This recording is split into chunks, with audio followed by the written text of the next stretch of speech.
Proses perceraian masih bergulir, Inge Anugrah pilih kenang momen romantis saat awal kenal Ari Wibowo hingga akhirnya menerima ajakan menikah.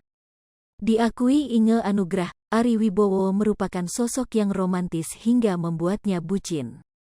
Saat jadi bintang tamu di YouTube Dr. Richard Lee, MARS, Inge Anugrah kembali teringat momen romantis saat pertama kali bertemu dengan Ari Wibowo. Ketika itu, Inge Anugrah tengah menetap di Melbourne, Australia untuk kuliah S2 sembari bekerja. Sementara, Ari Wibowo memenuhi undangan untuk memberikan testimoni di gereja Indonesia yang berlokasi di Melbourne saat itu. Pertama kali kenal, Ari Wibowo yang kemudian meminta nomor telepon Inge hingga mengajaknya jalan-jalan. Kedekatan mereka berlanjut karena sering bertukar pesan lewat SMS. Komunikasi keduanya masih terjalin baik hingga akhirnya Inge Anugrah lulus kuliah S2 di sana. Hal mengejutkan yang membuat Inge terharu ketika mengetahui Ari Wibowo turut datang memberinya selamat.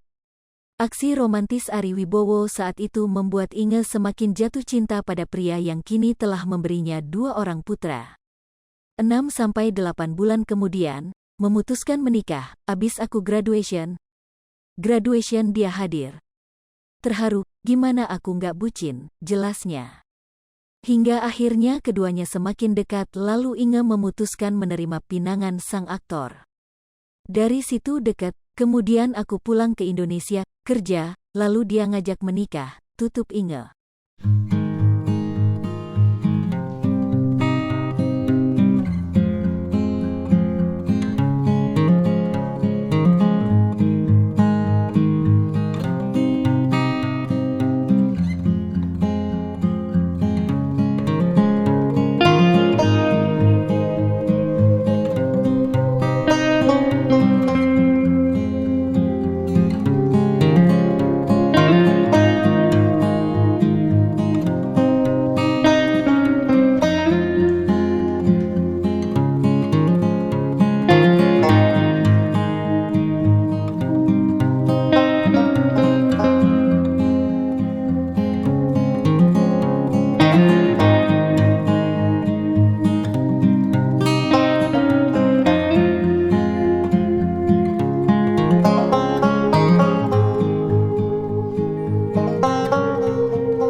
Sri-Popo TV, jangan lupa komen, like, dan subscribe, serta tonton terus berita-berita terupdate lainnya ya.